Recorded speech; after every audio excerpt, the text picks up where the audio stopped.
Ladies and gentlemen, how is everybody doing? Welcome back to another episode of 52 Topics with Francis Fiordolino. Frank Fiordolino. Francis Fiordolini. Yes, his name is Francis. Francis Fiordolino. That's right, ladies and gentlemen. His name is Francis.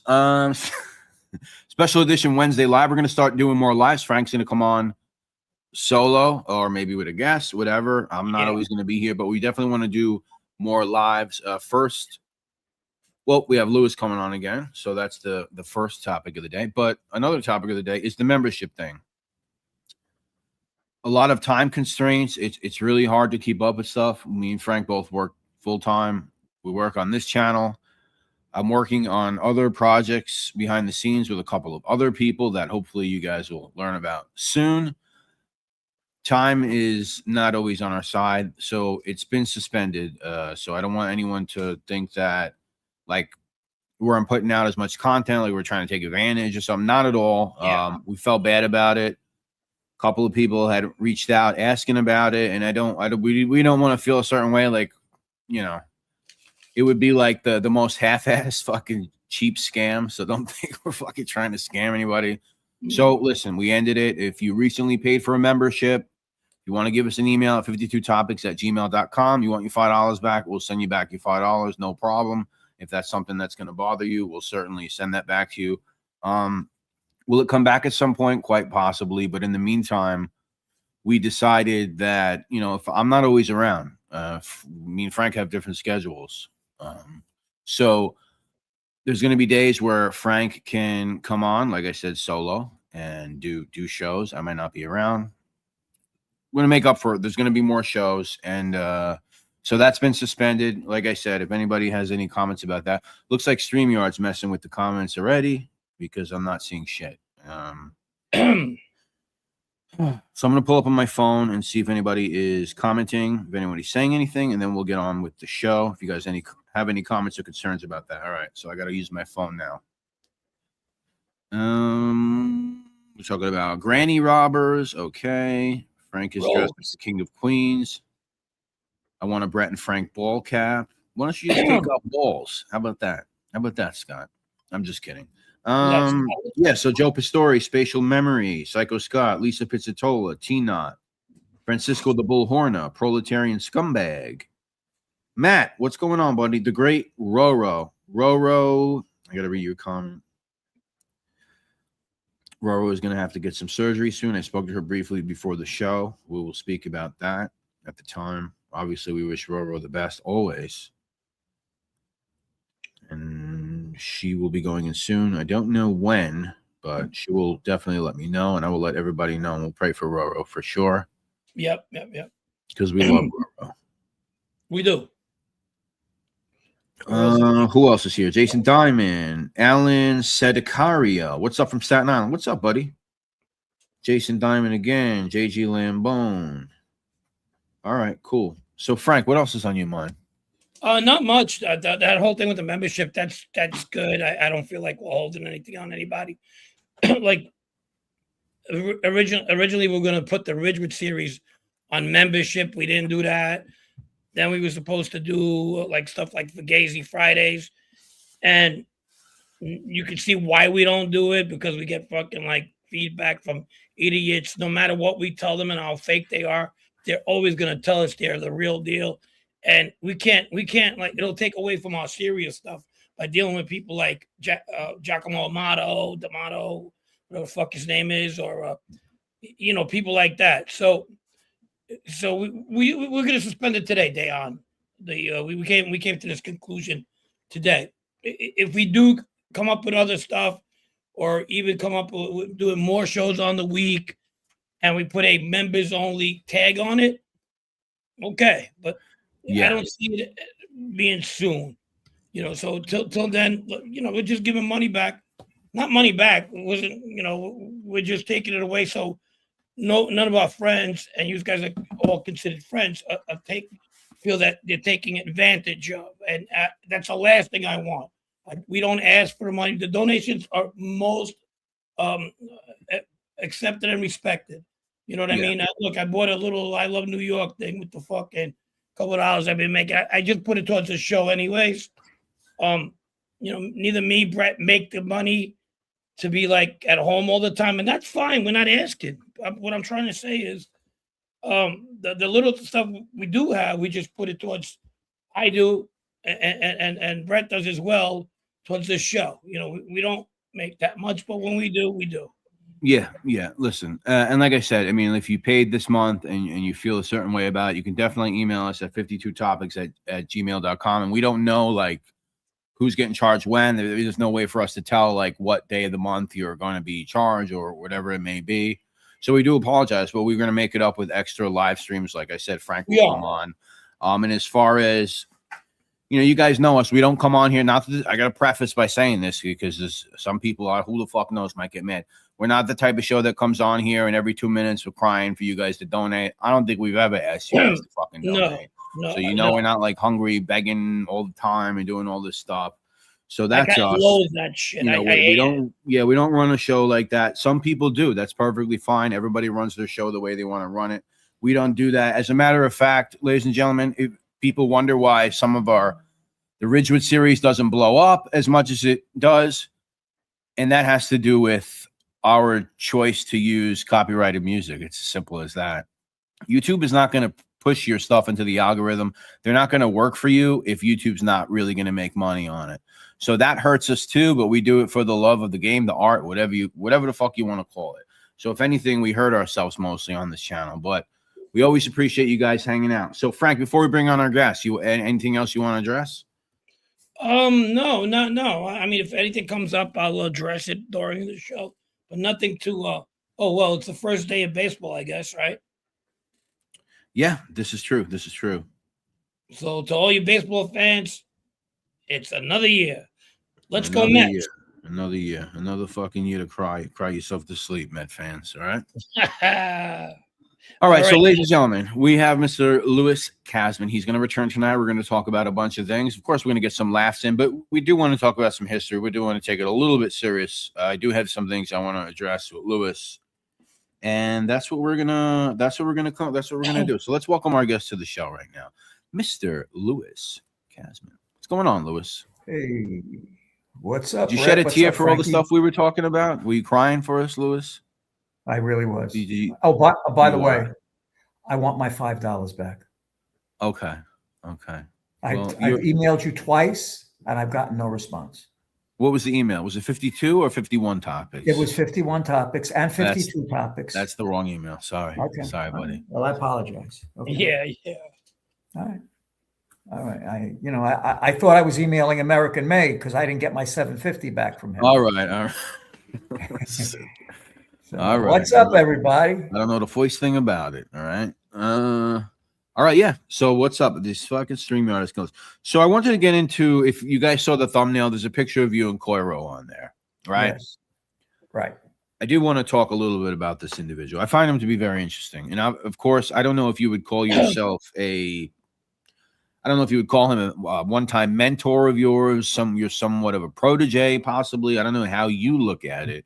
But you meet Mr. Coiro in the late 1970s. Hold on one second. Scott, shout out to Scott. Thank you for the Cash App, buddy. Scott sent us a Cash App. Scott, who's in the chat. I really appreciate you, buddy. I'm going to send half of that over to Francis. Thank you, Scott. That means a lot, buddy. Thank you so much. What about me? Appreciate that. You could send Lewis's Cash App to where is that? Where's that going? www.com. It goes nadouche.com at Gmail. Okay, so you got it. Yeah. So I do want to talk about Michael Coiro. You meet this guy in the 1970s. He's an established attorney. He's already representing mob guys. And this is the guy, correct me if I'm wrong, who introduces you to Gotti. Is that correct? Correct. Yes. Okay. So Mike is a Italian guy. Mike was a cop, believe it or not, on the docks. He worked for the Waterfront Commission while he was going to law school, Brooklyn Law School. And Mike goes to Brooklyn Law School, graduates from Brooklyn Law School, and becomes an attorney. and he's living in Middle Village for a while, representing the Gambino family. Makes quite a bit of money, 70s, and moves to Merrick, Long Island, on a beautiful home on East Bay Court on the water. And my family moves from Staten Island to East Bay Court, right next door to Mike Coiro. So that's how my journey began, Frank. That's how my journey began. With Michael. Yeah. What Mike Coiro? I want to ask you something about Coiro. So now that picture that's on the thumbnail, do you recall what year that is? I had to be 19. 19. I had to be 19. So what was that? 75, 76, something like that? Around that time, yeah. Mm-hmm. Okay. Because you graduated from that school in Staten Island in 1974. Is that correct? I believe 4 or 5, yes. Okay. So when I met Mike, I was still going to that Richmond Town Prep on Staten Island. Right. I was your commuting back and forth. Then you had your graduation ceremony over at where was that? Tavern on the Green, New Dorp Tavern on the Green, right? That's correct, right? You're getting set up, my friend. I see it over here. If you're starting your shit, I'm gonna. I just want to fuck that cat up. The cat's in the other room today. Believe me, I ain't in on this, but I can see it. I see it coming. I'm gonna have to unpack him. He's gonna get unpacked. We'll talk about the unpackers soon. Yeah, so go ahead. Yeah, so we have the party at Tavern on the Green. Go ahead. What else? Right. No, I just wanted to mess with you had over there. Did you talk to Sammy today? No, Bo. No, Sammy Bo. No. Sammy Bo. So I want to ask you something. In 1981, I think in June of 1981, right, over at Robert's Lounge in Ozone Park. Yes. The authorities are going there. They want to dig up the basement. They want to dig up the yard. In fact, Jimmy Burke shows up with his own John Deere track loader. He says, I'll fucking dig up the place for you, And Michael Coiro is actually there with him. There you go, right there. There's Mike. He's hanging out. I think Jimmy Breslin's hanging around taking notes or something. That's a young lawyer by the name of Raymond Kobus, who once it got too hot, he ran away from Mike. After he milked Mike dry, he ran from Mike. That's Ray Kobus. All the way on the right? Yeah, all the way on the right, correct. But now gets. What's that? Jeffrey Dahmer. Yeah. All right. That was the guy to the left next to on Burke's right. Who's that? Do you recognize that individual or no? I do not. Okay. So this is, I believe, June of 1981. He's got his lawyer there. The authorities are coming. They actually end up digging up this backyard. They dig up the basement. Do you remember this? Do you remember this happening at that time? Vaguely. Okay. Yeah. Okay.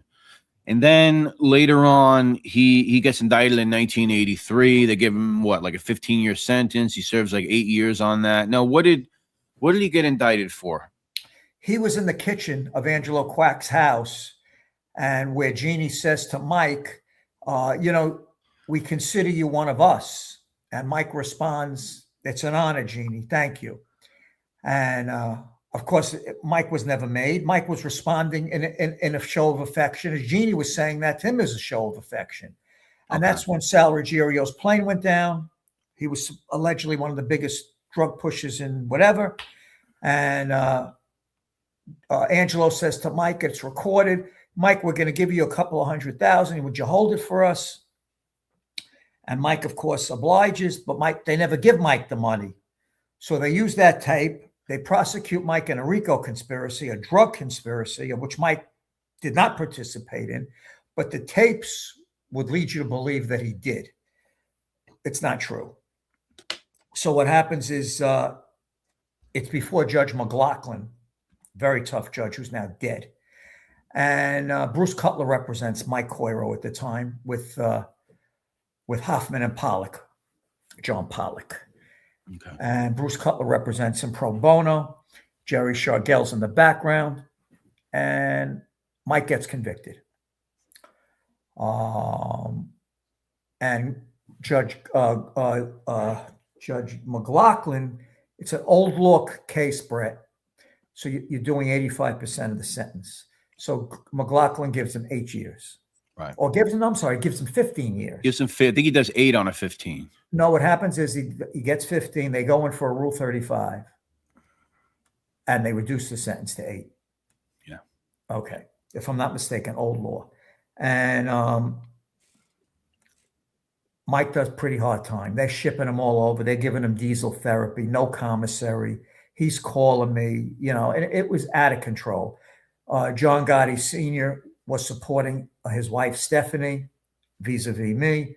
We were sending her money, taking care of her. She had moved to Las Vegas at this point in time. And she ultimately got very sick, and she passed away.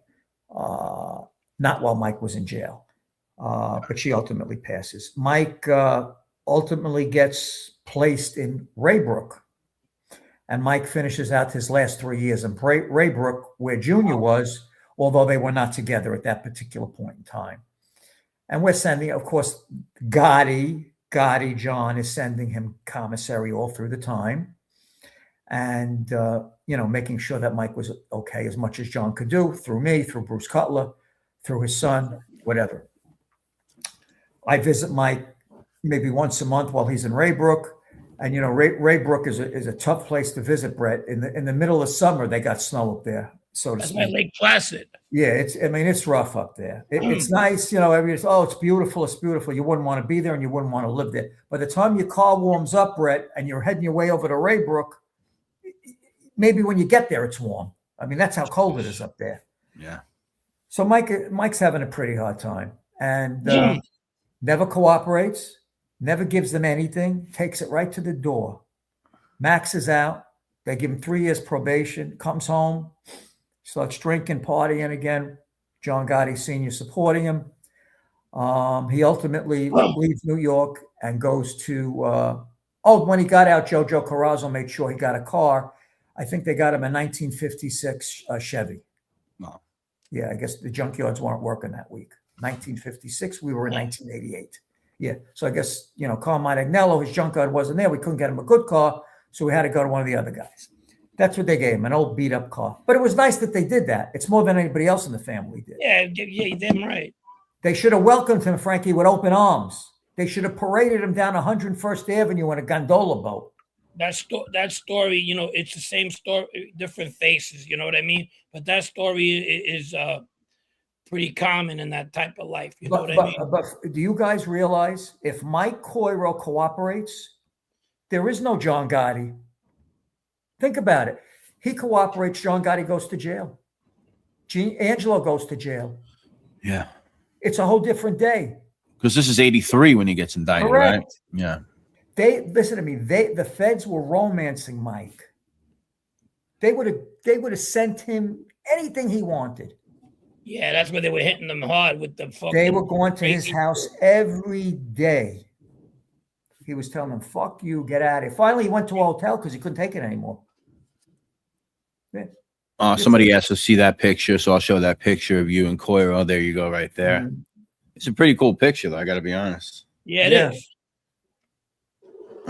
Chat is. I'm just gonna say sorry to the chat. My StreamYard chat is delayed. I'm gonna write it over here on my phone, so I'll be trying to check comments. Thank you, Ricky, for the donation before. It didn't come up at StreamYard, so I cannot put it on the stream. But I really appreciate the $10. Thank you, buddy. Thank you, guys. Thank you. So, as far as let's say Scorpio, now they claimed, or it was true, that he was getting paid, or he was working in the garment center, or he was like a partner. What was the deal with that? No, what happened was Mike gambled a lot. Mike made a lot of money from his clients, but Mike was a very good-natured guy. If Mike quoted you $25,000 or $30,000, Mike was like the kind of a guy like you were on the payment plan. Oh, Mike, I'll see you every Friday. Here's $5,000. Mike wasn't like these other lawyers. If they quoted you 50, you had that 50 there, or they weren't going to court. Mike was the kind of guy, he helped you, okay, to a fault. So Mike basically was tapped out. So my stepfather says, Mike, come into the city. You'll come work for me. I'll give you $1,000 a week, and you'll hang out, go to Angelo, go to Jeannie, and get us accounts through Tommy Gambino. And that's how the whole thing started at that point. You know, we would Mike knew we were in the garment center, and Mike would say to my stepfather, hey, listen, I could get Angelo to help. I could get this guy to help him. So business is business. My stepdad says, come on in, you know, do it.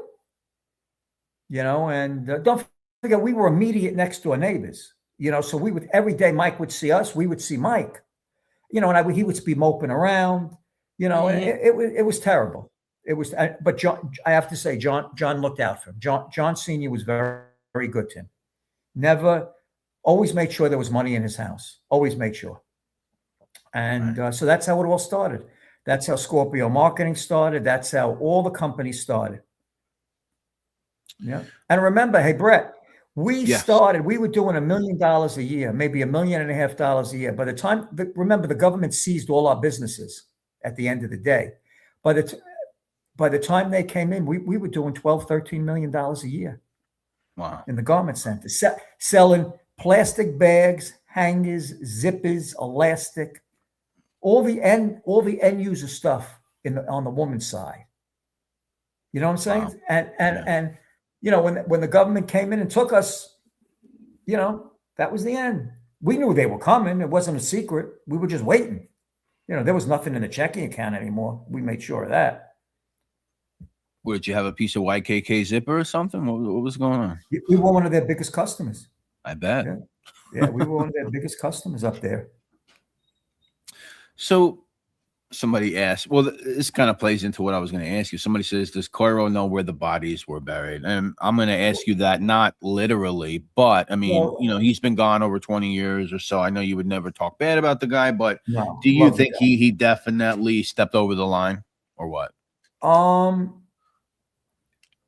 He knew, they shared with him. He was trusted by Jeannie and Angelo explicitly. And he knew more than he should knew. Yes. Okay. But he didn't get, you see the sad part, Frankie? He didn't gain from it the way he should have. He didn't milk them.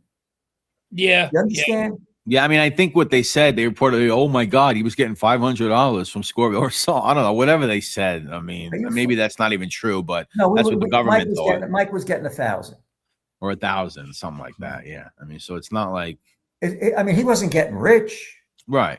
You know, and so the same be said for a lot of these mob lawyers about, you know, crossing the line and closest thing to house lawyers. I mean, how strict is the law when it comes to you know, case law when the client lawyer privilege is disrespected? You know what I mean? Well, the way the government gets around that, once they make the allegation that your house counsel, then they could go before a federal judge and they could request now wiretap. Now, you know, when John was in the MCC, when he was on attorney-client visits with Bruce or Jerry, you know those attorney-client visiting rooms were bugged.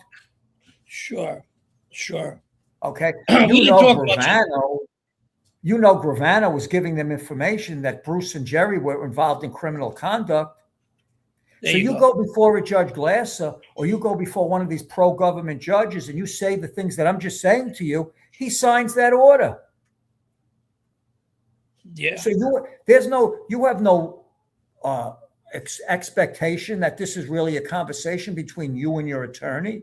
You have to assume that the FBI is listening. Yeah, I never liked those rooms. We used to have those lawyer meetings every Monday down at the MDC, and I was there with 6-7 guys, usually no more than that. Open adult guys that were looking at heavy duty time. I was the only associate, if anybody. And a couple of times, Monkey Man was there, Filicomo, and it was always kind of like you could not the tension from each other, from the tension of being listening to. You could cut that with a fucking knife, just the 100%. Way we talk to each other. You know what I mean? 100%. It wasn't about us. It was more because if Joe didn't want you there, you weren't going there. And there was a couple of guys, even made guys that weren't even allowed to come down. He didn't want them there. Right. So well, we had the same thing with John. In other words, there was no attorney visit permitted without John in that room. But you see, Sammy, you got to understand, I do believe Sammy was a cooperator on the down low long before he outed himself or he was outed by the Bureau. Yeah. Okay, Like because too many things came out afterwards that the government knew that took place in the attorney-client room. Right. His wife was acting as that middleman. She was the liaison. The liaison, yeah. She was the liaison. He definitely, they didn't just take him out of there without knowing what they had. There had to be some kind of queen of a day that was going. Of course. Absolutely. Not with him so much because he was in the same floor with the wife, but through his wife. The wife was the special agent. That's how they do it. Yep. You know, before I flipped officially, I was talking to them for about 3 months. But we knew the wife was the special agent. We knew because we had her under surveillance. So we knew. Is that right? I got to say, Junior, you know, whatever I think of him. But Junior, back in those days, he loved this James Bond shit. So all we had to do was put something in his head, and he would get 2-3 guys to follow Debbie Gravano. You know, I'm surprised they didn't do nothing then, though, because I mean, if I'm looking at life and this guy's in the same fucking place with me, I'm getting him shanked up if I'm sure. There must have been not sure. They probably were 80%, which is. I think you're right, but I think in John's heart, he knew it. Yeah, I agree with you. Because before he got locked up, a conversation took place maybe 30, 40 days ago, maybe even longer, that he was done with Gravano. Remember, John never socialized with Gravano.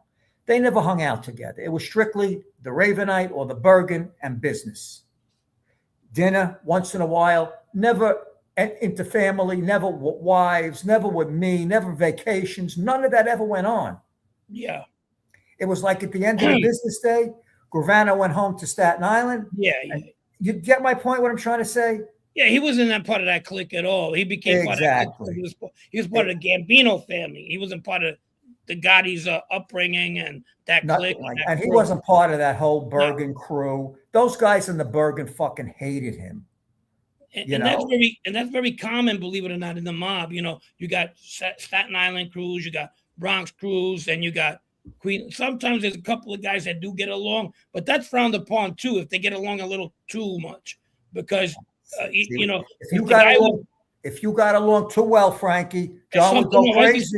Guys keep hanging out with the Brooklyn guy all the time. That's right. The wives are hanging out now. They're going on vacation. That's right.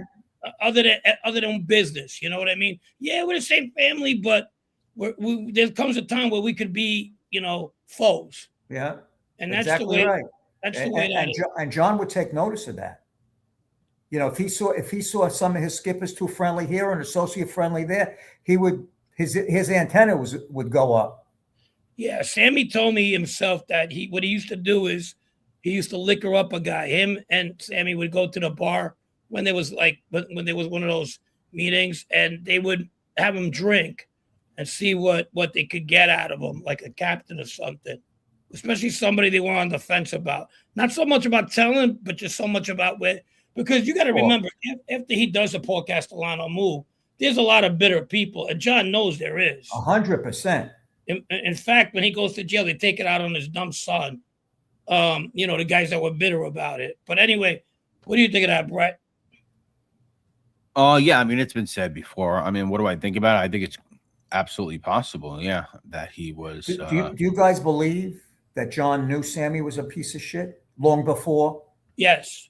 Okay. Oh, yeah, I think so. Yeah, I think everybody, I mean, from what I could tell, I think a lot of people knew that some people that got really close to him ultimately would end up dead. I mean, he would take people's businesses. I think Gotti kind of says that actually on the fucking tape. Well, that was if you listen to the tape, Brett, that was his big beef he was saying to Frankie Lowe. What is it with this fucking guy? You know? Yeah. Well, they had to put him there. He represented Brooklyn. He did. And realistically, he did. It was all political, Frank. It was political, Frank. Yeah, that's why he was there. Was there a time one day where they might have wanted to take him out? Yeah, you gotta be like, this is like locker room stuff for people who've been in that life or even around it to some extent. But what would have happened if Jeannie didn't go to jail? What would have happened if Gene Gotti or Angelo didn't get fucked up? What a different day it would have been. Yeah, it could be. That's a whole fucking other story. That's another story, 100%. That's all because you got Gotti. Speaking of that, first of all, go ahead. Yes. Is that speaking of that? Speaking of that, what happened? No. I was speaking about like those guys getting in trouble. Roro makes a point, and thank you for the cash app. Roro sent a cash app. Thank you so much, Roro. Thank you, Roro. Roro was asking about the drugs.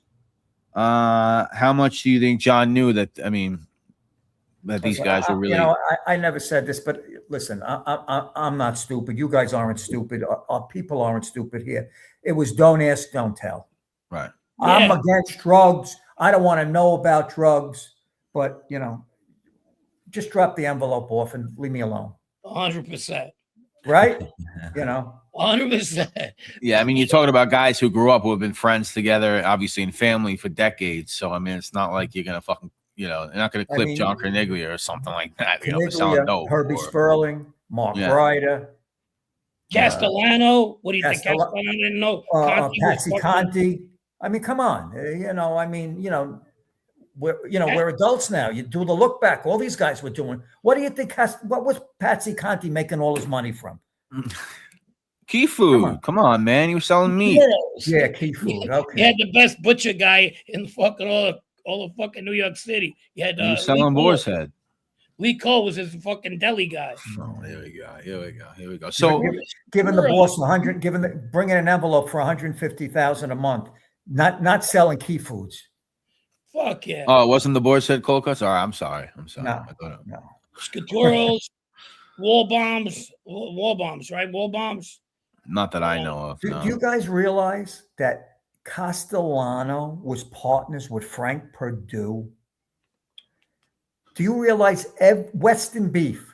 Yeah, Weston Beef. Every meat factory, every restaurant in New York was going through one of his subsidiaries. Yeah. Back in those days. Everyone. What was that one company? Blue? He had Bobby Rubino's. He had Weston Beef. He had Perdue Chicken. I mean, I forget all of them already. I used to have a list of them. Dial or something. Yeah, Dial Poultry. Dial Poultry. Yeah. So you weren't getting around it. It's just like people say, well, didn't he extort all these construction guys? You didn't need to go and knock on Trump's door or knock on Irving Schneider's door or Helmsley's door. You had the unions. If they wanted drywall and they were fucking around, you just shut the job site down. Yeah.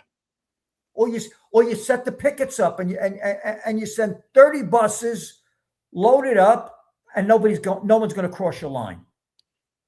How about the hottest girl in Essex County? What does she got to say? You missed that one? The hottest girl in Essex County. The hottest girl in Essex County was Peter Gotti. Was Peter Gotti just a lackey? Mr. Kasman, do you know more about Steven Seagal extortion? When that whole thing came, John Gotti Sr.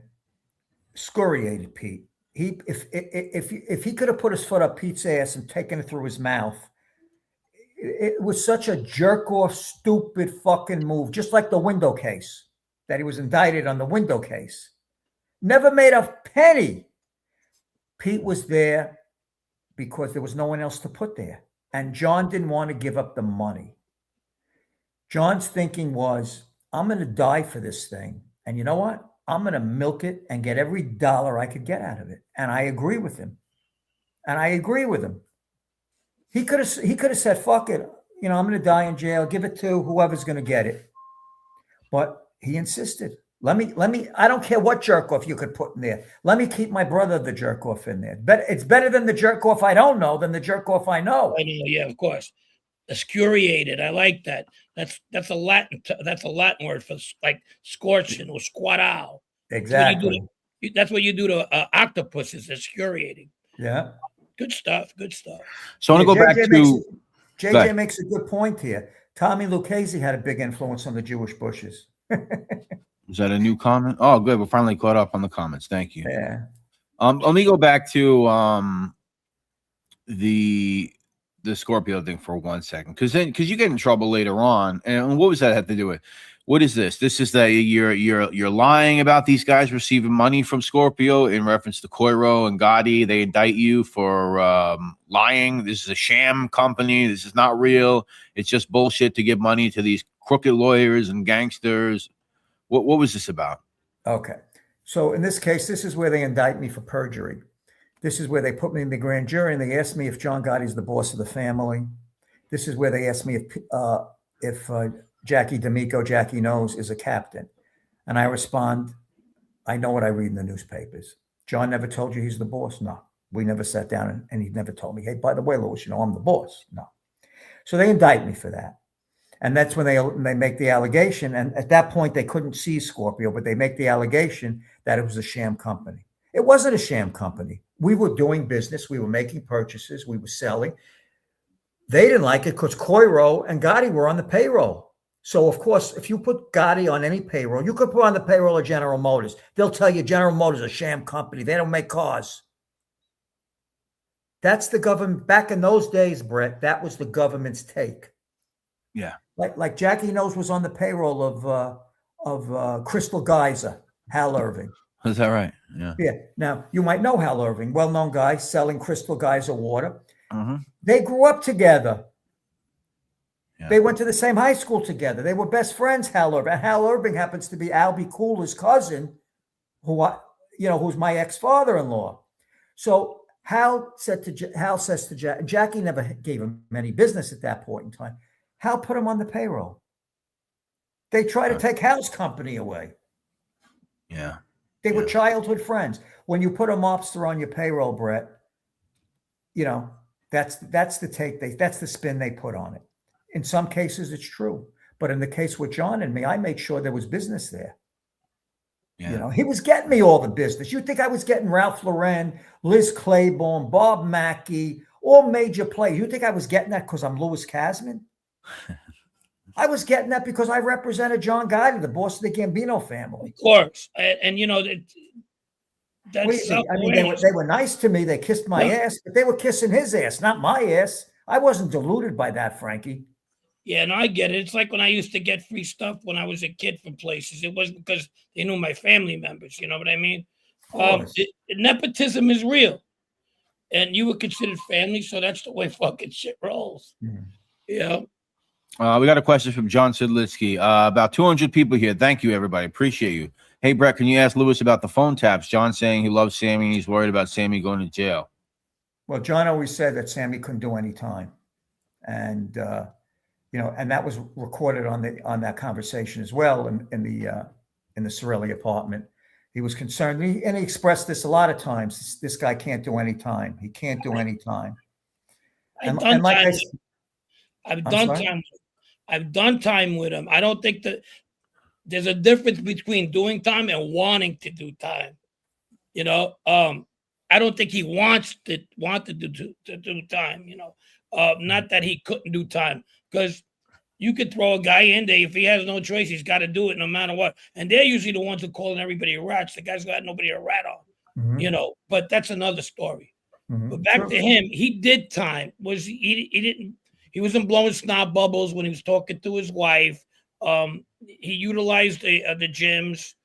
He was doing time, and that time let him do him. So I'll give him that. But if he wanted to weasel away from everything. If time was that's what he wanted. What his dream was, Frankie, he wanted John to get convicted, John to go to jail. And he would stay out. He'd become the fucking boss. Right. And that would be the end of that. That's what his dream was. That would have been what Gravano's dream was. He would have got caught. I don't know who dreamed it more.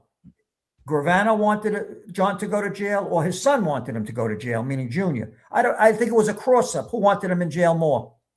I think the worst thing that happened to Junior was his father going to jail, because he got to see that he wasn't getting as respected Frank, as he was before. He was the happiest person in the world when his father goes to jail. Now in his mind, this might sound sick, and it is sick.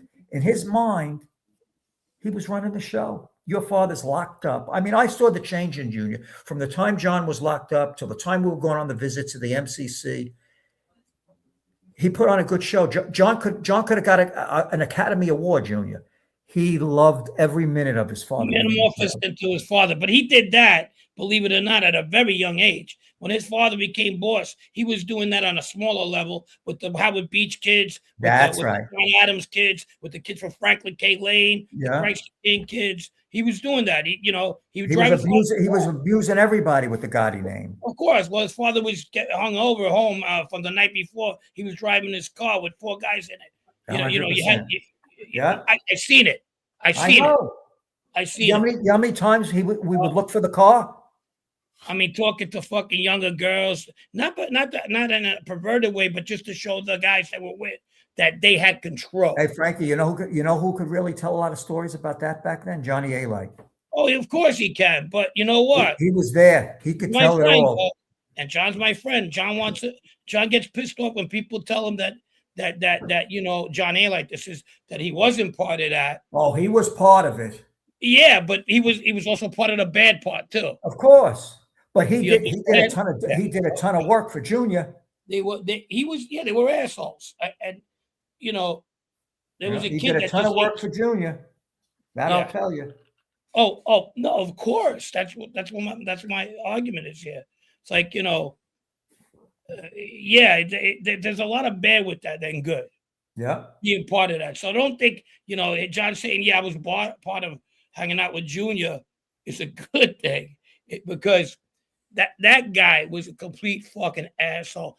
Frank, let me ask you a question. What kind of son could you be where you're glad your father's in jail? Number one, I could see it in your face. Number two, you went on a visit with 2 FBI agents, and when he was in Springfield, chopped up and cut up. And then you tell him, they chase the FBI agents out. John Sr. chases them out. Then you tell your father, Dad, I want out of the life. You're telling the biggest crime boss in the world who's going to die any day on a morphine drip, Dad, I want out of the life. And that's your son? Are you kidding me, Frank? No, you're right. I mean, come on, Frank. You're a knockaround guy. You were in the life. Who would? I had a foot in, okay? Okay, but who would say to a father, Brett? Who would say to a father what he did? Oh, well, that's just any fucking son to begin with, No, I don't know any other son in the life that did to his father what that kid did. What was not expected of, because, I don't know. There's a lot of flaws in that guy's story. We just could start with listen, I was surprised with the 302 stories when they came out, because I thought this guy was all about gun, but it was all deflection at the end of the day. Fucking deflection. Yeah. I'm like, Junior was never going to. There's somebody in the chat says here, Junior's lucky he didn't go to jail. Jim, he was never going to jail. Him, Jeff Lichtman, Mark Furnish, they knew what they were going to do. They knew. Junior had his game in plan. When he was locked up in Tampa and he was calling me every day, crying on the phone, he knew what he was doing. He had it all planned. Charles. He wasn't a dummy, Frank. No. He's not a dummy. I mean, I know they always talk about that. I got 2 takes to that when they found the. Charles, I'm gonna rephrase your question a little bit. Email me if you want to know why. But let me ask you something. You say that he was, in your opinion, he was happy. But do you think that when he actually saw the condition of his dad when he was visiting him, that maybe it wasn't. It was a moment. It had to affect him, not in a good way. I mean, Brett, you have to know this kid. Okay, it affected him momentarily, and that was it. Then he had remember, that was recorded. He wanted to show the judge, I went and told my dad I want out of the life. Don't you understand, Brett? That whole meeting was recorded, audibly, voice. Right. Every which way. Closure. I want closure, Dad. I want closure, Dad. I'll never forget. The jurors that. He wanted the jurors to see that. That's right. He wanted the potential jurors to see it. He called me right after that visit. I can't even repeat the words that came out of his mouth. And he couldn't even hardly talk because he was on the morphine and he had no teeth. I can't tell you what he said to me. I never saw him this way. No, what do you say? He was beside himself. What do you say, Brett? No, I mean, I don't know the guy, so I mean, this is what he's saying. I'm not going to sit here and pretend. I mean, Brett, let me give you an example. What would happen if your cat came to you and told you, "Listen, I don't want to stay with you no more"? Well, listen, I'll send him over to a North Shore Animal League, I guess. I mean, Or the Vietnamese restaurant. Hey, watch it. Watch it. My neighbor's Vietnamese. The price of cat's still wrong. Well, we have a lot of questions coming in. If you don't mind, Louis, I want to go back to the Garment Center again. Outside of Tommy Gambino, again, you give me a couple of other big names that maybe people don't automatically think about that were involved down there. Sure. Gambino, Gotti were the biggest at that time with Lucchese. Right. Lucchese was represented by Sidney Lieberman. Gambino was represented by Gotti and myself. And we were in control up there through the trucking, through the unions, through employment, through everything. You know, it was totally controlled. Nothing moved up there without Tommy's permission. Nothing. Not a garment moved. Did you know the Papadios? I did. One of them disappeared. That is true. Yes. Yes. And I think they're still looking for him. Possibly. All right. We'll get to some more questions here. Let me see if there's anything else on my list to talk about. I'm going to get to some questions, but let's laugh for a second. Louis, you said you were going to start a new podcast. Is that what you told Frank? Or is that not? Did you tell Frank that you were going to start a new show? I wanted to. I think we got the logo that just came out actually. Let me see. It's right here. I'm dying. I got it. OC there Schwartz. It is. Holy That's shit. it. OC OC Schwartz? Is that your new show? That's me. Wow, look at that. Once removed. Look at that. What is the show going to be about, Louis? It's going to be about my journey becoming a rabbi. Okay. And it's going to be called the OC Schwartz and Kosher Nostra. Really interesting. Wow. Yep. Wow. Yep. And feel free to subscribe if you're into Yes, subscribe, and I will not give you your $5 back. How many shekels? Hottest girl in Nexus County. You're not timed out. I don't think you're timed out. I mean, I see your comment right here. Yeah. All right, let's move on from that. All right, let's get to some comments. I really like that. I really like LC Schwartz. But we like the airplane, Air Israel back in the movie, and they had the yarmulke on the plane. Flip subscribe. He said he will subscribe. He will subscribe. Flip said he will subscribe. All right, let me go back and then we'll get to some comments I might have missed, and then we will move on. We'll talk about some other things. So Middle Village 77 says, Louis, did you know the people who produced the dresses for Nippon in New York? Nippon. Is that a Korean company or something? Big company, Nippon. I did not. Oh. Okay. Let's see. Money in the Wall. All right. So this is from BTF Phoenix. Did Louis know Tommy Muscatello? Sorry, spelling. Tony Muscatel. Yes, I did know him very well. Well, Tony Muscatel, yeah. He's deceased now. Yeah. Good guy. You adopted that Italian American way of saying Italian names. By avoiding the vowels at the end. Yeah, you know, Tony Muscatel or the mozzarella. Tony Mozzarella. You say gabagool or gabagool? What would happen if you reported to the same marshal and you're above his name on the list and he's going to be queen for a day? What's the question? I don't know. I don't get it. I don't get it either. I'm not sure. Doug Ross. I don't believe that Junior was happy his dad was in prison. I really think he felt more free from the leash. But happy? He was happy. Really? He loved What's up, it. Benny Boombats?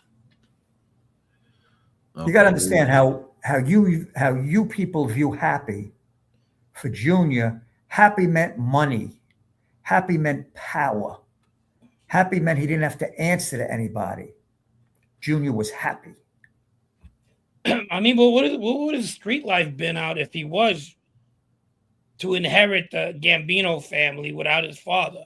He was never going to inherit it because they would have killed him first. Well, that's what I'm trying to say. I mean, You think those old timers sat back out of respect for the father? Period. End of story. If Junior, I would think so. If Junior ever thought for 1 second that when John passed away, that the Jimmy Browns and that whole group, the Castellano clan, remember, that's what the Castellano clan, Frankie. If you think for 1 second they were going to sit back and let Junior run that family, you got another thing coming. Yeah, you would think so. Yeah. Yeah, I don't think it's my connection, Matt, because I'm on my Wi-Fi on my phone, and the comments are coming in just fine. But who the hell knows? Obviously, they're working over here. It's happening again. Let's see. So we have more comments coming in. Let's see. Certified Wrestling Podcast. Lewis, how can I get merch from the Garment District for a good price to resell? Yeah, back in those days, everybody was getting it. JM says, did Lewis ever meet Sandy Grillo? No. Lewis, did you? I'm not gonna. It's so stupid. What is it? They were asking if you had ragtime under control. Oh yeah, ragtime was rocking and rolling. Junior wasn't worried. He lost his protection with his dad in the can. That's from Pete Byron. No, when the father was alive, there was no issues.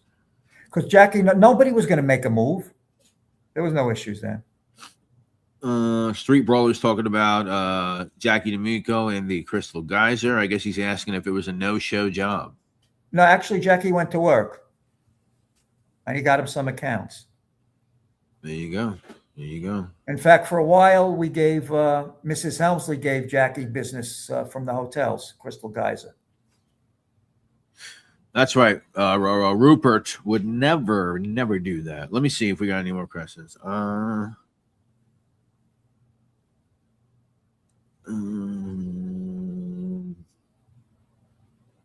Who was one wise guy that Lewis didn't like being around? Good one. Well, most of the guys at the Bergenite, those guys were all. I liked all those guys. The Bergenite. Wow, what is that? A hybrid club? I never heard of that one. The Bergen Hut and Fish on 101st. All John's guys were, they were all loyal, respectful guys. I had no problem with them. Whatever. And everybody, they were all ass kisses. They had to kiss my ass. What were they going to do? Because even though they probably call me a Jew bastard and all that bullshit, but to my face, they did they carried me around. They didn't, they were wonderful. I could see a lot of Lucchese guys I didn't like. Couple of Gambino. Jimmy Brown was a little bit, these are old timers. They didn't want nothing to do with somebody like me. You know what I'm saying? Louis was Steve-O there constantly. What's that? Louis was Steve-O, Sal Vitale. I used to see Sal Vitale around. Yeah, that's what used to irk fucking Joe Messino when he was in. That he'd be up there all the time. See, it's funny you should bring that up, Frank. A lot of guys from different families and crews used to come and hang out with John. Yeah. That's crazy. Especially the guys he grew up with, in those areas. Yeah, you take a guy like Cookie Durso, who was tied into Sam Meatballs, very close to, in the Genovese. He was adored and loved there. He loved John Gotti. Everybody did. I mean, it's. I mean, you're talking guys from that family that, the bathrobe's killing him, Chin is killing him. A lot of those guys love John. Yeah. A lot of them emulated him, especially Cookie, who I knew personally, and he'd go out as a kid and dress up with the handkerchief, a little bit too much for his age, but that's what he was doing. That's what he was doing. So, good guy, tough guy. Moving on, I have my Montauk hat on today for a certain topic. So I was also reading, and this is not a big whoop-de-doo. You guys were hanging out at the Gurneys one night. Oh my God, the world is crumbling down, right? All right, take it easy. I'm just saying, what's the big? Have respect for the boss. Take it easy. I'm saying, what's the big deal? Why is it even a story, right? It was a big deal. But you wish you were there with your Montauk hat on. This son of a bitch. No, I'm saying from a law enforcement, from a press standpoint, what was the big deal? And there's one individual that they said was there I want to ask you about, but what was the big deal? Because John Gotti was there. That was the big deal. Oh, there you go. So they said another guy was there, a guy that I find pretty interesting, Salvatore Avellino. Tell me about Mr. Salvatore Avellino. Yes, he used to come and hang out with John. I'd be there, he'd be there, drinking, partying. Yeah. What kind of guy is that? I found him to be very nice. But you can't go by me because they were all nice around me. What were they going to do? I'm sitting next to the guy. What were they going to be rude to me? Well, they could put you in one of them carding dumps, you know. He had plenty of them, you know. Salem carding. There goes Kasman. Yeah, no, I heard a lot of good things about Sal Avellino. Yeah, he was a character, but you know, again, these guys all with John, they all shook from him. You know, whether they were fake or real, it is what it is. But you know, around him, they utmost of respect. Eric S. Ragtime was one of the biggest trans. I thought that was a misspelling and a joke about ragtime over on Cross Bay. That's why I was laughing about it. I didn't know that. So ragtime with a W. Okay. Didn't know that. Let me ask you something too about the garment district. When Fashion Week would come along, would you start down the catwalk? Did you hang out? Did you have front row tickets? Were you hanging out with RuPaul, or what was going on Fashion Week? You were such a fucking. I am serious. I am serious in a sense, though. Did you have because that's like a big thing with people, celebrities, being that you were in well, during Fashion Week, Tommy's wife would go. My mother would go. You know, Tommy would get tickets, and you know, a lot of the different women would go. Vicky would go, John's daughter. Angel would go. We'd have her in a wheelbarrow. So she would go. She would go in a wheelbarrow. She would come in a wheelbarrow and a nice house dress on. And a masked banana. She had those two big toes of hers used to come out and curl. The banana with the mask tape. Yeah. So we used to have to put her feet in a wrap. And we wheel her in. Brad wants nothing to do with this conversation. No, I'm reading the comments because I think we're behind. Certified Wrestling wants to know if you knew a lawyer. Ask Lewis. Let me see. Scott Rosenblum, lawyer in St. Louis. No, I never met Mr. Rosenblum.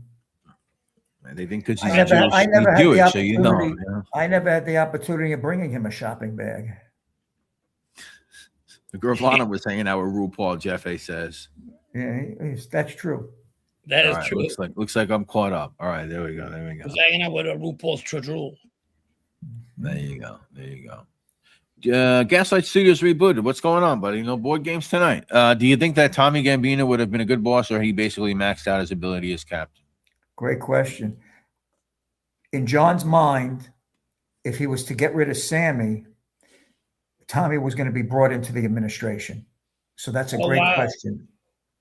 Tommy would have been brought in as the consigliere. Talk about control. You want control, you put that guy there. He's a money guy. Jack 666 says it's pathetic. Something about, let's see. This is the hater comment. John, I said your whole life is about a man, John Gotti. That's all you talk about. That's all you know for. I mean, it's a fine comment. You're welcome to comment, but you have John Gotti as your avatar, which is pretty gay. I mean, any man that has another man's face as an avatar, it's kind of gay, dude. I mean, he's one of those fanboys. Do you walk around with like fucking pictures? Do you walk around with like pictures of men's faces on your shirts? Like when somebody wears like a shirt, like when a man has a shirt of like Jim Morrison's face on it because he has a man crush. You can't because he has a man crush on him or something, or like a grown man wearing a shirt with Mick Jagger's face on it or something. Mm-hmm. Yeah. Don't do that. Don't put another man's face as your avatar, and don't wear a shirt with another man's face. Don't ever do that. So let's move right along. So Tommy Gambino would have been a good boss. So you think that do you think that maybe he was kind of like one of those, for lack of a golden child or whatever you want to call it, and he was kind of like not cut out to like be a guy who had to like call the shots on whacking people and no, but he would have been an outstanding consigliere. Yeah, Tommy could move. See, a consigliere, you got to move between the different families. Yeah, and Tommy was doing that anyway. and got reprimanded by John a few times. But Tommy was great at that. He was the ultimate ambassador. You know, if you needed somebody to settle a war, you sent Tommy Gambino. There was no larceny in him either. You can't buy this guy. You crazy? 100%. No. Interesting. Yeah, I mean, he had more money than and what did you say last time with all the money he gave away with the cancer stuff? You were kind of taking the shine off him a little bit with that stuff. Well, but, you know, he gave a lot of money, but remember the Gambino, he gave $5 million, I believe. But John Gotti, through the administration, contributed $2 million in cash of that money. Yeah. You know, so, you know, again, there's a lot of, you know, T's and I's that have not been crossed that have to be crossed and dotted, you know. You also got to dot the lowercase j's. Don't forget about that. Correct. As well. 100%. Okay. Anyway. Oh my God. Being cute. Oh my God. Did Lewis ever meet John Gambino? I did. The Sicilian. Nothing special about him. You guys just didn't like them. You like their money, right? The truth. How did you feel about the Sicilian faction of the? Well, he used to refer to them as the Zips. There you go. Zips. Not surprising. Not surprising. But we took the envelopes. Sure. I'm not going to do it. I'm literally looking at your connection, Brett, but it's keep rerouting some connection. I don't know, man. It's fine. I'm looking at the phone, so I'll deal with it. Whatever. James Caan, Honeymoon in Vegas, the Magic Show in Vegas, Magic Las Vegas 2026, the premier fashion trade show for apparel, footwear, and accessories will be held on February 17th and 19th, 2026. Great commercial right there. I like that movie, Honeymoon in Vegas, by the way. That's a good movie. Nicolas Cage is in that too. Funny movie. I'm not sure. Are you going to go to that convention, Mr.? All right. Anyway. 232 people. Hit the likes. 232. Very, very, very nice. Wednesday night. Don Pepe. What's going on, Don Pepe? Lewis, was John dating Lisa Gastineau? I don't know if you call it dating her, but she was servicing him nicely. Hey, there you go. She was a very good servicer. She was servicing him. Correct. When he was grouchy, I would call Jackie Nose. I would say, get the servicer. Let's get the pipes clean tonight. Morale booster, huh? Yeah. That's not a gun. I'm just happy to see it. Let's go down. Let's take the boss downstairs at the Noi restaurant and have Lisa play the flute. Oh my God. She was a good looking woman, no? Yeah, she was nice. Yeah. She was very accommodating. Oh, yeah, well, I mean. Leaders can basically be combinations from two categories, just from Gaslight. They are either clever or stupid, and they are diligent or lazy. Based on your description, Tommy is a clever, diligent type. Very clever and diligent. Is that what you look for in a man? The clever, diligent type? Clever and diligent. And his underwears. And we had our stable of lovely ladies to keep the boss calm and happy. How about that chick who said she used to hang out with you guys at Regine's? Frankie that old bear. Come on. Old pig. What was her name? She's the one that's on that with American Made now. Who's that? Oh, they working together? Wait, who's it? Say the name again. I'm sorry. Gambino. Andrea Giovino. What's her deal, Andrea Giovino? She did get in trouble back in the day for something, She got right? in trouble because she was Mark Ryder's Gumata. Okay. Oh. Okay. Yeah. She also dated Frank Lino. She's a pretty tall girl, huh? Yeah, I think she's like 7'1". Well, Frank Lino's about 5'2". Yeah. Well, she towered over him, so this way she was able to sit on his face evenly. Yeah. Oh, Bretsky. Oh my God. You know what? Before Mark Ryder died, she was doing like a podcast, and he just like randomly called her, and she had him on the phone on the podcast, which was kind of odd. That was kind of. I think while she had him on the phone, he was very politely injecting his finger into her. Oh, okay. You didn't know that, Bretsky. I didn't know that. I didn't know you can do that from federal prison, but I Oh, guess yes. people have all sorts of talents You know that what that's I had no called? idea about. You mean You know through what the that's fucking called? phone? That's called a finger job. Gotcha. What else was I going to say? So, somebody keeps Sammy, asking it's a you good about one. stores. I'll be right back. So Sammy, stand by. You better bring something good back. Yes. I gotta get some. All right. Let me go back in time for a second. Obviously, I don't care That was- about if anybody is into the same sex. Let me just say that I don't care. I mean, I know people who are, and when I say that, I don't take offense. I'm not like in reference to that guy with the John Gotti avatar or something. But you shouldn't make fun of somebody for talking about somebody when that somebody is your avatar, and unless you're doing it as a troll. Then okay, that's fine. If you're doing it as a troll, you get a pass. But if you're serious, you don't get a pass. You don't get a pass. Okay. Dude, we got 2:30 here tonight. That's pretty good. I like it. I like it. I like it. Are you bringing something good back? I'm getting some tea, Oh, tea. like RJ gets for scars. What do you? All right, don't say that. Come on. RJ, can I have some tea? Stop it. What kind of tea? What do you? This guy's like a Bigelow lemon tea guy or something. This is what I he's like the Arizona tea. Oh, those kind of teas. Yeah, I like those kind of teas. Oh, Give me another second. I have a little the sweet sugary tea. I get it. Fucking, if you ever go down south, that's like huge. Sweet tea, non-sweet tea. So they drink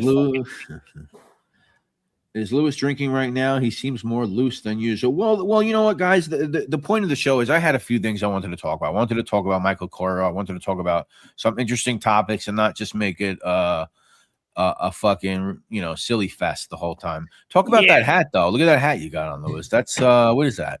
This is my Hudson and McCoy hat. There you go. Yeah. Look at that.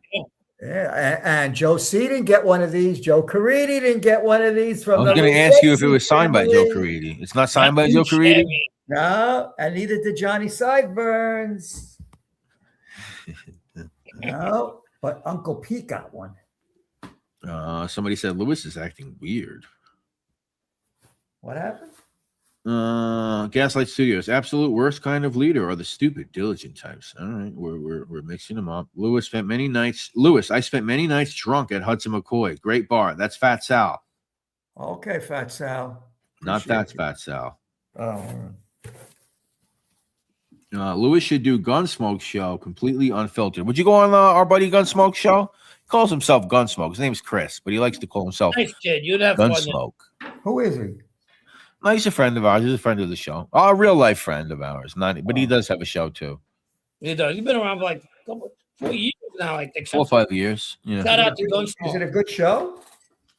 Oh, it's fun. Yeah, I think he's trying to do it's more of like he comes on, he talks. He doesn't really most of the guests on are friends and stuff. It's like a roundtable discussion type show, whatever it may be. But he does try to interview people. Now he had Sakali on recently. Maybe you can go in there and tell him what you really feel. That might be good. Yeah, Sakali, yeah. Nadu's been on there, such as myself and Brett. There he is. Hey, Lewis. Watch it, Lewis. I'm coming. But you started out okay with Dom, right? I mean, you guys were okay, right?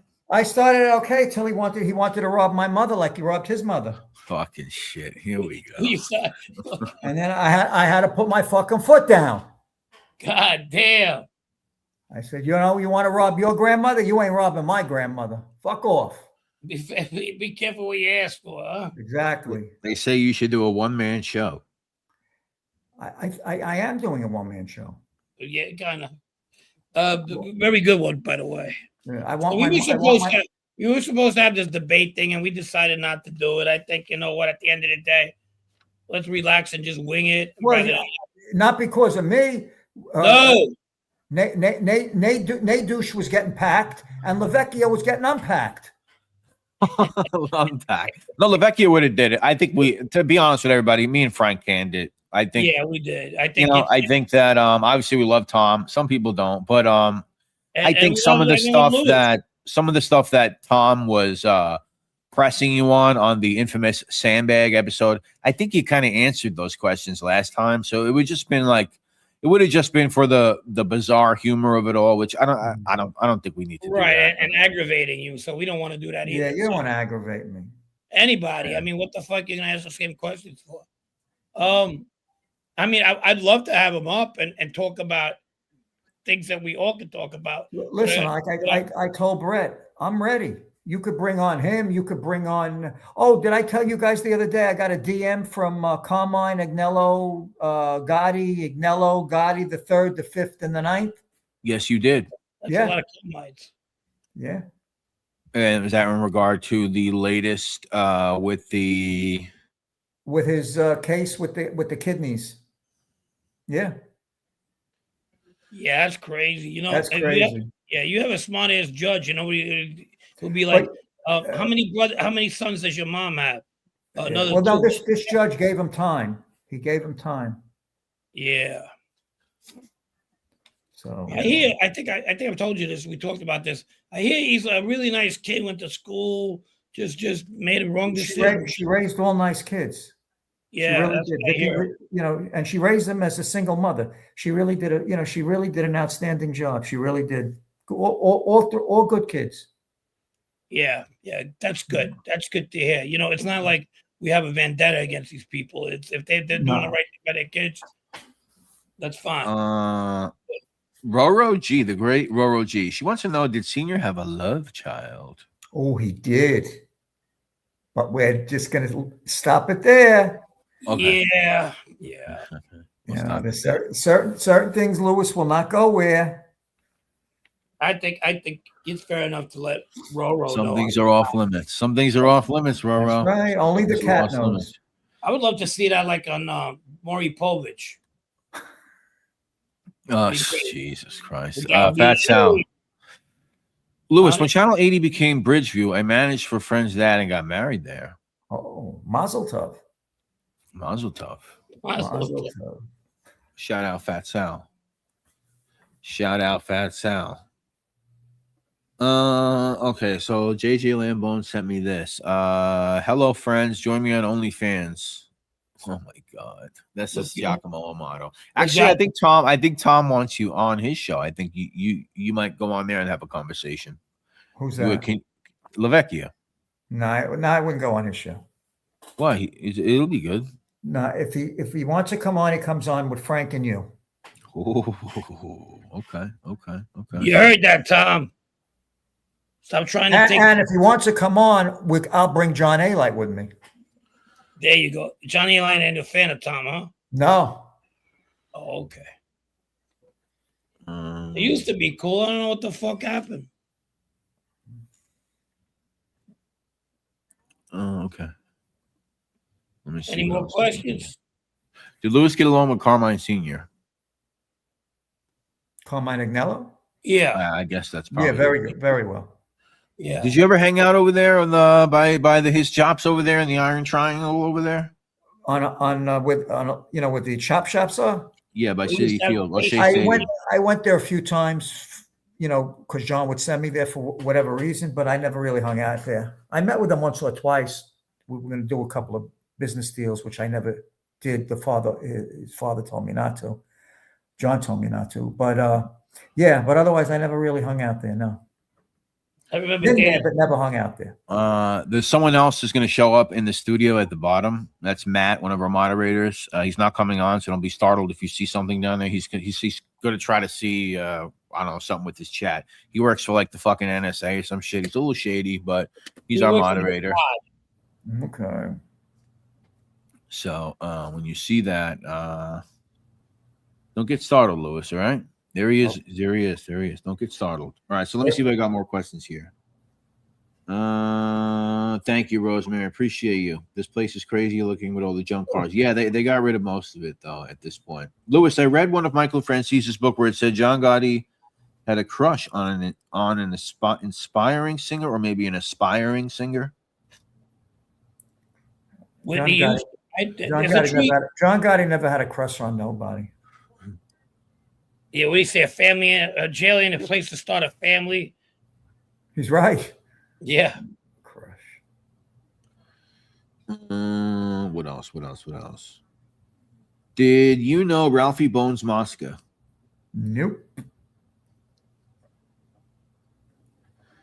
I lived in Island Park next to Mr. D'Amato by Vinny Ocean's Mansions. You have my deepest sympathy. There he is. There's my senator. This There's guy over Tippy. here. Yeah, there's Al. His nickname was Tippy because we used to give him tips. Really? He looks like Steve Bell from the Studio 54. Yeah. And you worked you worked for what? His brother? That's how you kind of got involved with these guys? Yeah, I worked, what do you call it? Mike set me up to work with Armand D'Amato, who was a New York State Assemblyman for a minute. And then don't forget Phil Basile, a Lucchese associate with Paul Vario from all the clubs, my friend. He controlled Al D'Amato. So the Lucchese's had Al D'Amato on the payroll. Yeah. I was going to ask how crooked actually was this guy. Oh, pretty crooked. Pretty crooked. Yeah, he had one of his campaign parties at the Giannini. He was the only character witness for Phil Basile, a sitting United States senator. Does that answer your question? Yeah. Have you ever seen that clip where they go by and crack him and fucking Giuliani? They're in the car together. Yeah. They're on a buy and bust. Nobody can fucking know. I feel bad for the person who sold to them. What is it, a cave? Did John Gotti own a fishing boat? No. If he did, what would be if John Gotti invited you on a boat other than the speedboat, not guilty, you knew you weren't coming back. Well, they claimed that that's what maybe happened to an individual by the name of Tony Plate sometime. That could be. Yep. Don't go on those boats. Mr. Diplomat himself. Louis, after a while, did you ever believe that maybe he was the Teflon, that he was not going to get convicted, or did you think his time was coming? That's a great question. Can I tell you something? I really did believe that this was going to go on for a while in part of my brain. And then the other part of my brain, I knew this couldn't last forever. Yeah. So it's I had to multitask and compartmentalize my life every day, Frankie. Do you understand? Am I going to get arrested? Am I not going to get arrested? Is he going to get killed? Am I going to get killed? Am I going to get killed? You know, every day was another adventure in my mind. I could actually see that. I could actually. Listen to me. I had a phone on my desk, the hotline. When that phone rang, it was only him. I mean, this is how it was. Yeah. If the guards woke him up too early in the MCC, he'd call me up. Those motherfuckers woke me up. I don't have to be in court till 10 o'clock. What do you want me to do? You call them up. So I would call up the warden. Yo, you can't be waking them up this early.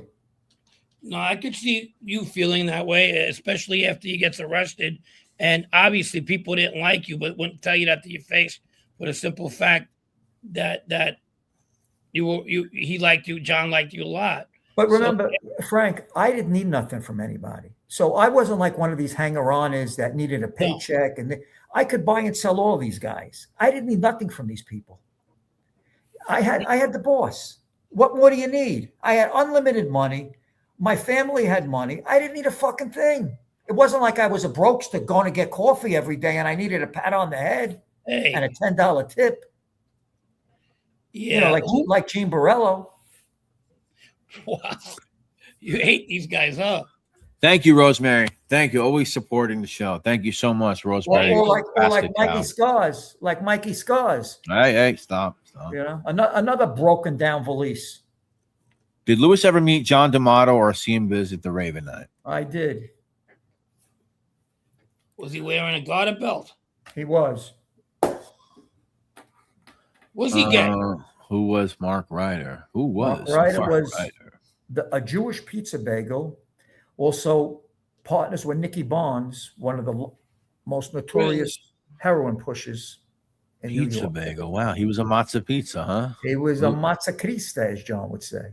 You know what that means, right? Do you know what that means? I said does it matzo mean? pizza. I didn't say what he said. I know what it means. Does Brett know what it means? It's a really anti-Semite thing to say. There's the reason why fucking people have been picking on me forever. The Jewish people, killer of Christ. Yeah, he used to say Christ that. killer, Matzah I've heard the Christ killer term before. Matzah Yeah. Yeah. Hey, Frank, if you were around back in the day and I would have known you, I would have had you transferred to the Gambino family. Thanks. Yeah. But my uncle would have told you how much of a bum I was. This, that, and the third. He never wanted. If there was ever that I knew more people that were kind of like on a higher level than he was, right? He tried to knock you down. He just who he was. But if I would have had you transferred, I would have had you put with Junior. I started hanging out with older people when he passed away. Mm-hmm. With older people, and I was getting along with a lot. I started hanging out with a lot of older people within the Bonanno family, and Sonny Bross, his kid, could tell you that was a broken down. Back in those days, that was a broken down family. Oh, yeah, but it was a fun family. You know what? What I started seeing from the American side of the Bonanno family compared to the American side of any family compared to the type of upbringing I was coming from with the with the Bonannos was that most of the guys, the older guys that I was around growing up, they'd be in bed by 7 or 8 at the house. These guys were coming out of their house at 9, 10, fucking strip joints, bars. I'm talking about captains and fucking made guys, and we would hang out, and I'd be driving them around, fucking getting home drunk. What the fuck, These are my uncle's friends, but my uncle be like, first call me a bum, but he wouldn't say that to them, No. John be calling me at 4 o'clock in the morning. Hey, let's go for Chinese food. Of course. 4 o'clock in the morning. I got to get up at 5 o'clock. You're in that life. You're supposed to live like you live day by day, because you never know when you're gonna get killed, and you never know when you're gonna get picked up. So why the fuck am I gonna live like a fucking strunz, just watching my pennies with a binoculars outside my window? Just to get picked up and do 50 years anyway. Sal Catalano, I don't know if you knew that, was the biggest heroin dealer, one of the biggest heroin dealer in my neighborhood. Okay, I could say that. And probably New York City, he ranked at least top 10. That motherfucker used to pick up his baker from his bakery shop because the guy didn't drive at 5 o'clock in the morning to drive him to work. That's crazy. And then he ended up getting 45 years. What the fuck did he think his career was gonna last? That fucking heroin deal is a fucking long-term deal. Maybe he had long-term care. Now he's somewhere in fucking Sicily in his old town, deported and got in trouble again. 85 years old. Yeah. Hey Frank, did you see Brett tonight? Is Brett here? He's over there. He's right here. At the questions that I'm looking at the question because I don't see him. Where is Bretsky? He must have had a rough day today. Yeah, he must have had a very busy day today. Was Lewis with John Sr. at the Town Center Mall when a jewelry store thought they were going to rob the store? We robbed the store, of course. Well, you did. That was you that robbed the store. That was me and John. We had masks on. Are you serious? No. That was you. Okay. No, I'm fucking around. Hey, you know who that was? That was Mikey Scars. He was. Well, what's the deal with What's the deal with Mickey Mouse? What's the deal with this palsy kid who got his wheelchair and his dog stolen in Long Island? Well, that was a problem. That's an off the wall one, isn't it? Who asked you about that? Off the wall one. That might be from Mikey DiLeonardo Jr. No. Hey, don't say that, please. That's who it could be from. No, don't say that. Just tell me the story about that, though. About what? That's a true story. What? Ask the question. The kid in Long Island who got his wheelchair and his dog stolen. Yeah, we found the dog and we gave him back his wheelchair. What was that about? Somebody stole this kid's wheelchair? Yeah, somebody stole the kid's thing, and whatever, they reached out. I think they reached out to Vicky at the time. So John made sure he got a dog in a wheelchair. Those are just weird stories. I don't know. I find them interesting. Stuff. Funny stories. They try to this poor kid on Long Island. They stole this kid's fucking wheelchair and his dog. Can you imagine the savages that run around in this world? Well, you know what's crazy? Look how they try to inject John into everything back in those days. Yeah. He was Well, that's definitely my a point. subject. That's my point. Like, why is that like that's like a Yeah. What's your point? What's your point? I don't have a point. No, my point is like they try to inject John in these things. Like it's so fucking like stupid. It's Like what is that? ridiculous. Right. It's crazy. Yeah. Right. Who has the best Italian food? I don't know. Baseball season starts tomorrow. That is correct. That is correct. That is great. Yep. Don't it start today? The Yankees' first game or something? Was it tonight? Oh, I don't know. I don't know. They're playing the Giants. I don't know if that's official though. I mean, it's official first game. Tonight is the first game. Yes. Thank you, Matt. TMM 23-5 US. John was a real mayor back in the day. Mm-hmm. St. Louis Cardinals. Very good. Very good observation. I think we're all caught up here. We're all caught up. I got some food questions. You ready for those? Foods. Yeah, go ahead, Frank. You want to talk about food? Go right ahead. New York food. Like everything. I got the New York. I love New York sign. And I thought, foods that I miss. You know, what do you prefer? Coney Island hot dog, Nathan's, or Sabrett's? Back in the day, Coney Island. I'm a Sabrett guy. How about you, Brett? Well, Sabrett's good. Obviously, it's half of my name, but those are good. You get them at the you get them at the stands. But I mean, like a Nathan's Coney Island is probably a good bet. But in the garment center, they were good in the hot water too. Yeah, that's the ones. The street meat. John liked those. I like those too, with the onions and the sauerkraut and the mustard. Yeah. Oh, Jackie Knowles used to love those. I can. How eat about falafels, Lewis? You like falafel? Once in a while, yeah. Are you one of these guys that fights with the other people over who invented it? Are you one of those guys? No, the Jews invented it. No, we invented it. Yeah, I know. The Canadians or something like that. Yeah, that was invented by one of the Sorelli sisters. They invented the falafel. Okay, over there. They were made the falafel. Over there, upstairs from the Bergenite, right? The Bergenite? From the Ravenite. With Oshie Schwartz. Didn't you say John hated them or something? Well, he hated them. Oh, there he is. Oshie. That's so fucking funny. This fucking Bretsky's out of his mind. You might be one of them Lubavitch guys. You know, you never. Lubavitch. Did Lewis like Joe Watts? I did back the in Lubavitch. The Lubavitch. I did like Joe Watts. In the casing. Yes, bro. It's the casing. That is right. The casing. Sabret with I like the Sabrets. How about a knish or a hot pretzel on a winter day in New York? That's the best. A nice knish. A knish is good, but Brett goes, I like the round knish, but you only get them at the Jewish deli. Yeah, you gotta go to the delis to get them, or you go to the Jewish supermarket and get them. Oh, they're good. Oh, they're good. Yeah. I got one of them not far from me, one of those Jewish supermarkets. Although I got the kasha vanishka once, and I get fucking food poisoning from that. So I don't know. I don't know if I can go back. Listen, you're half Jewish. That's correct. That's why you kasha vanishka, Frank. That's the bow tie with what is that? Bulgur wheat? What is that brown shit they put on it? Yeah, that's why you're called Bretsky.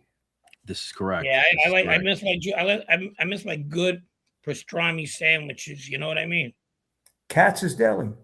Well, great stuff. Great stuff. Did you know Fritzy Giovanelli, Lewis?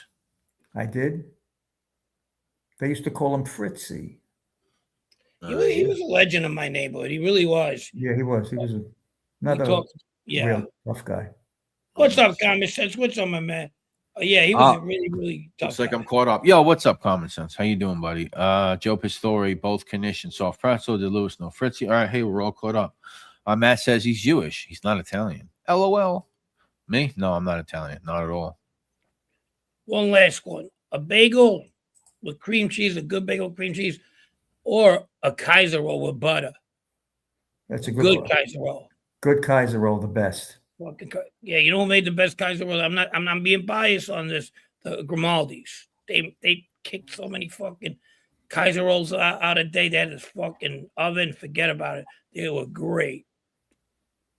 I grew up on those. Check it out. Check it out, people. Go. I mean, I like the Kaiser roll, but I mean that over a bagel, I don't think so. I mean, that's good for like a bacon, egg, and cheese or something like that. But I don't know if I would choose that over a bagel with just good a bagel. spread. Good bagel. There's a water bagel. Those are the ones where you get the Jewish places. Yeah. What do you like? What do you like on your bagel, Bretsky? I'll tell you my favorite bagel, ladies and gentlemen. Let me tell you, it's a weird one. It's a weird one. So it is an olive and pimento cream cheese, which is the green olive cream cheese, sliced tomatoes, and then you could put some bacon on it. You can put some capers on it, but that's my favorite bagel, and it's got to be an everything flagel. You guys know about the flagels, the flat ones? I love you like a flagel bagel? And everything flagel with some olive pimento cream cheese, thin sliced tomatoes, and maybe some capers. That's a great fucking sandwich. Hey, what about a little lox? I don't do lox. I don't do it. Oh, No. I could eat lox on a fucking baguette with cream cheese. John used to love lox. Yeah, Put no, lox in a whole fucking baguette with cream cheese. It's got to be unflavored cream cheese because I don't want to take it away from the lox. And then I would, you know what I mean? Why would you put lox flavored fucking cream cheese on lox? Just doesn't fucking. If you already have the lox, yeah. You already have the lox, right? And the Charles says, Brett, what are you, a hipster? You know what? I would take that, but I've been having that for many years. I grew up, where I grew up eating Utopia bagels, which is now, oh my God, the famous bagel in the world. I can't even get in that fucking place anymore. It's fucking making me nuts. And that's what I would have for many years from Utopia Bagels. That's the bagel shop where I grew up. And yeah, but I always liked it. I got it one day and I just never turned back. It's just sometimes, Louis, you just once you have it, you just can't get well, you got that fucking Einstein bagel and all that bullshit in Florida, right? Oh, you don't got those are wannabes. We got all the bagel places from New York in Florida now. They use the water. Whatever. Long Island Bagel, Bagel Boss. Yeah. Charles Nicholas Ranger fan says a good one. Used to eat sardines on a hero with his uncle as a kid. We used to put anchovies, right? Olive oil, tomatoes when the bread used to come out of the oven, with Parmesan cheese. After night out from the clubs, we used to go to the bakers, and that was like heaven. That's good. But back to my fucking 4 o'clock in the morning in the diner. Yeah, that was a thing also. Yeah. But we used to do the bread thing also. Depends how much money we had as kids, you know what I mean? But I used the olives instead of capers on my lox and cream cheese. Yeah, with red on. I used the Castelvetrano olives. We got another one coming in from JJ Lambone. What is JJ Lambone sending us here? Well, we got JJ OC Schwartz. May the Schwartz be with you. Very Yeah, there you go. And we got That's a good one, JJ. Like it, love it. Greg Miller says he never had a bagel. Greg, you never had a bagel? Never had not even one of them. Not even one of them Lender's bagels they sell in the super. They still sell Lender's bagels. Remember those? They do. Oh yeah, With a name like Greg Miller, you never had a bagel? Yeah. Yeah. What kind of Miller are you? You might be a Reggie Miller. You might be a Reggie Miller. Not. I gotcha. Maybe you had a beagle. Not a Moishe Miller. Oh my God. We're gonna get in trouble. Cut it out. Essa Bagels, yeah. I think I've had that before. It's in Manhattan, right? I think I've had that before. DL says he's never had coffee. Well, I envy you because I can't stop drinking coffee. So sort of latency issue. Notice how it keeps spiking and says, well, yeah, I know, Matt. It loads it up and then it just comes all at once. No, we're not talking about anything sexual. Cracker Barrel, yeah, I think we established last time that was a fake story. Cracker Barrel, yeah. What kind of foods you like? The peasant food, you said, didn't you? Changati? Yeah, definitely. Like tripe and all that kind of stuff. Yeah, all that tripe. I like that stuff too. That fucking tripe, they're cooking it. It smells like. I like that shit. That's fucking nasty too. I like that stuff. Well, I tried. I like a lot of stuff. I grew up on that shit, so I get chitlins. You know what the chitlins are? Yeah. The intestines and shit. I can't do that either. Bagel Boss in Merrick. I've been to that Bagel Boss. That's the one near the lake, near the pond over there. Yeah. Spatial memory. I've been to that one. Pretty sure. Not far from Levy Park. Norman Levy Park. There you go, Norman J. Levy Park. That's Norman correct, Brett. Levy Park. Is he one of your landsmen? Don't leave out the J. No, I don't know him. Never knew him. Never knew him. They fucking named a landfill after him. Isn't that great? That's wonderful. That's great. They built a park in a landfill. Fritzy got screwed over the dumb cop, cost the other cops their life, and they bail Fritzy. The cops are useless. I live in the UK. Similar case. Okay, stay in the UK. Yeah, that was a mess over there with that diner incident, right, Frank? We talked about that on the show. The Vendetti case. Yeah, the Vendetti. We covered that on the show. That was a Anthony Vendetti. Joe Pastor says he loves tripe. Well, Mexicans make it different. I love it. It's like a hangover food for the Mexicans. They call it menudo, like the band. Yeah. You had that? No. We're gonna get you drunk one day. We'll try menudo. No, I'm good on that. I don't need that. I had enough Ricky Martin for in my life. Frank's big day tomorrow. Italy versus Northern Ireland. Republic of Ireland versus Czech. All right. I don't care about Italy no more. I'm a Hearts fan. As long as they win the Scottish, I'm starting to talk Scottish too. The Scottish fucking Premier, I'm fine. I'm their lucky charm. Yeah. So, Lewis, what does a guy like you do on a daily basis? Do you have interest in any business? Do you have any restaurant stuff? Is there anything going on? I don't do it. I do nothing. You retired? I'm retired. See nothing. Yeah. I do nothing. I see nothing. I do nothing. I play the stock market. I go to the beach. I day trade. I go to the beach. Do you eat crepes? I eat crepes. I eat grapes. I go to the bagel store. Yeah. I know if you on that beach in Miami, you eat crepes. I know we'd be feeding them to you. Yeah. I had dinner a few nights with my friend Cookie. I had dinner with A-Light a couple of nights. What do I do? It's like a meeting of all the rats. Yeah. Yeah. We have a rat convention. Every now and then we have a rat convention.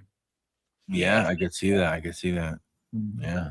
What's the preferred cheese? Locatelli.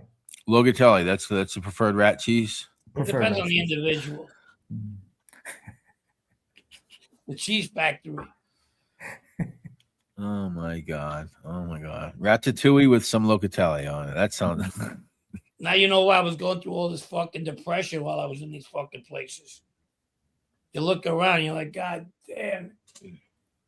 Especially when you end up with Sammy and he's doing making ceremonies with. You know what, bro? That's probably the yes. Very good, bro. You know, that's when you notice that you fucking like made it to the fucking major leagues of rats. Is that who I think it is? It is fucking Sammy walking by. I mean, the pictures, white as a ghost, no hair, just coming past you. I go, God damn it. Talk about hating life, huh? Where's Latrell? Dance floor.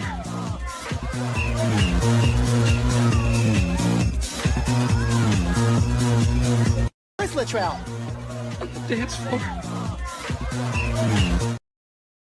You know, he Lewis, can you see yourself at that party? Would you ever see yourself at that party? Absolutely not. I couldn't see myself. I couldn't, on any level, see myself there. You see him sneak a peek on that ass. He was like, "Did you?" And I noticed that Sammy's getting breasts. He's growing breasts. Sammy's growing tits. Remember Michael Corleone's first wife in Italy? She had those big nipples. Yeah. Well, what's his name? Mikey Scars' wife has big nipples. Oh, hey, you got to stop that, Lewis. I'm being serious. Please stop that. I don't know what that is, but Fred's getting very offended. You got to go back to American Made maybe with that stuff.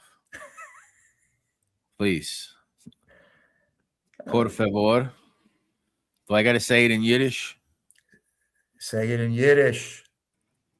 I'll be impressed. You can say that in Yiddish. All right, what we got? What do we got? No, I was trying to see that clip I used to have of Sammy the Bull talking shit about Louis Kasman, but I don't know where it is. Oh, knowing you, you have it. I do have it somewhere. I think I played it the first time you come on. Mm-hmm. Yeah. Play it so I can unpack Oh, you. yeah. Upload. Did Louis or Frank or John know Maddie Madonna? If so, I mean, I would say Oh. he's probably locked up most of his life. So No. I don't. I did not. I did not. I did not. Why is it so hard? People, if you ask that guy Giacomo if he knows anybody, he starts circulating and fucking like, yes, one time I met him in my restaurant. The Jewish kid. He knows me. Come there to my restaurant. Oh, You say no. You say the one time you get caught lying, you're done. Yeah. that's why I try never to get caught. But Mhm. you know, I was convicted of perjury, so I have the propensity to lie. You lied. You're not lying remember, you ain't lying when you're talking to the cops back then. I was indicted. There he Judge is. Glasser, my favorite judge. Leo. Gotti Powell Leo. indicted for lies. For lies. Kasman was What is that? 36. You look like maybe you could have like the Jack Nicholson Joker, maybe a little bit there. Maybe they could have.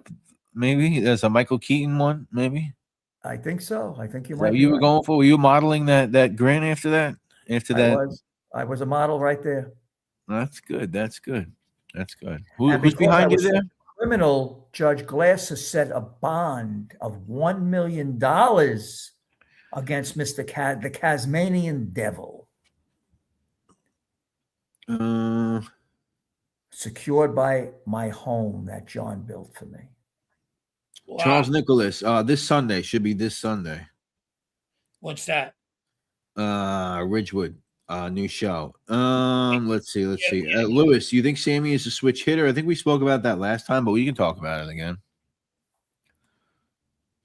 He wants to know if Sammy's a switch hitter. It depends which switch. The light switch. No, I think you know what he's talking about if he's getting it in the butt. He's giving it. I think he's giving it, taking it, and every Why is other it get thing. Lavecchio on here? No. Lavecchio. Happy Jack. If Italy goes to the World, they will play Canada, Switzerland, and Qatar. I think Italy can pull it off. All right. To the Sweet 16. Go about Sweet 16s. Go St. John's University. Yeah, baby. Tomorrow. I think they play tomorrow. Yeah. Giacomo Amato is live now. If you guys want to be out of here and you want to go there, that's perfectly fine. Hey, let's do something. Hey, everybody want to do something? Honestly, for a minute, but come back. Let everybody leave here, right? Go there, spike them up 200, and then bring it back down in about fucking 30 seconds. Come on, that'll be fucking great. But we got to do it all together, okay? Just go there. He'll be all excited, and then wait, count to about 30 seconds and come back. We'll be fucking. You don't like that? Is that good? It is pretty funny. It is pretty funny. You want to do it? Okay, let's have the countdown. What time is it? It's, I don't think everybody's going to do it, though. 9 o'clock. All right. Nobody. Jumper Store's all about it. What's the channel? Forget about it. Hey, Jersey girl, what's up? Forget it. We're giving him fucking. We got to do that next week, though. We got to do it like a flash mob. You know what I mean? We all go there. That's what we should do, guys. Next time Giacomo Model's live, guys, let's go. We're gonna go in there. We're gonna make him feel good for a little bit, and then we just disappear. We'll bust that bubble. Was Gotti around? Was Kasman around when Favara disappeared? Oh, shortly thereafter. Okay. Brooklyn Day 77, $1.99. Thank you, Brooklyn Day. Appreciate it. Thank you, Brooklyn Day. Brooklyn Day. Thank you, buddy. That's Lewis's for tonight.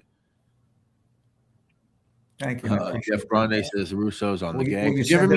Will you send it over right away? Did you ever meet? Yeah, you can get one of the Meinstein bagels.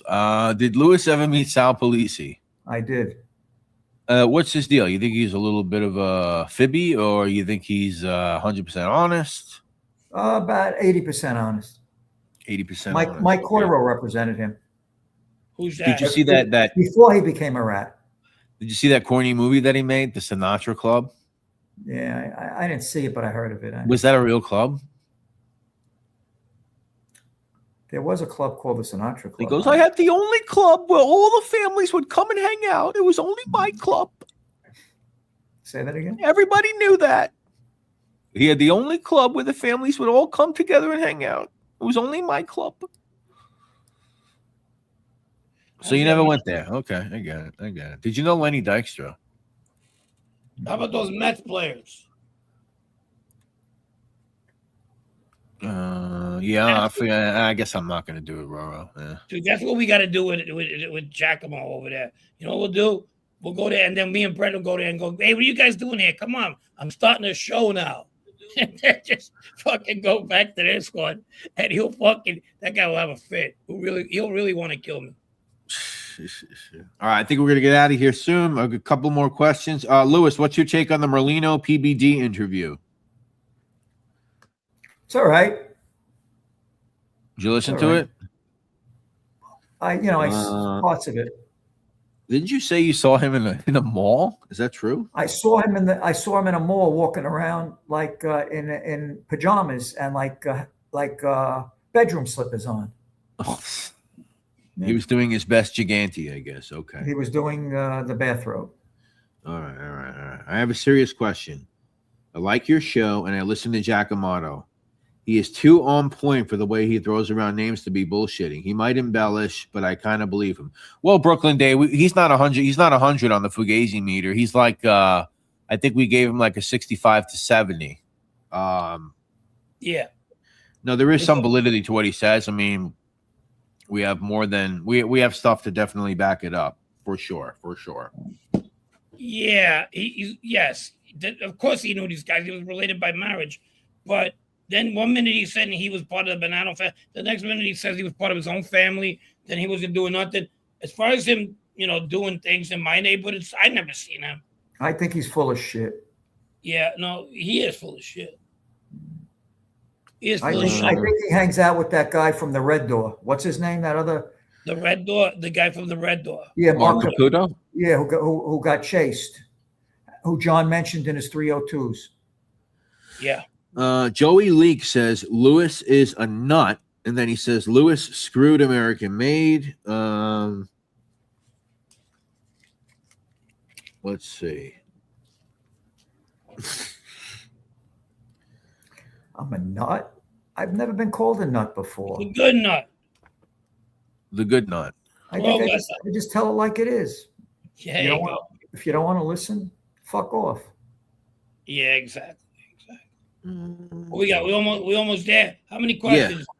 We got 217. Yeah, no, it's not going to be a fucking 3-hour show tonight, ladies and gentlemen. Yeah. But we do appreciate everybody hanging out. We appreciate Lewis for stopping by.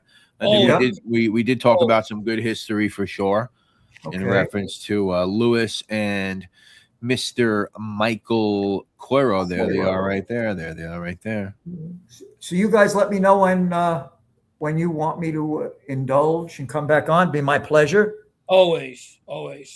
And bring a lot to the table, my friend. Yeah, you guys are great. Love you. Brett, you got to send me that.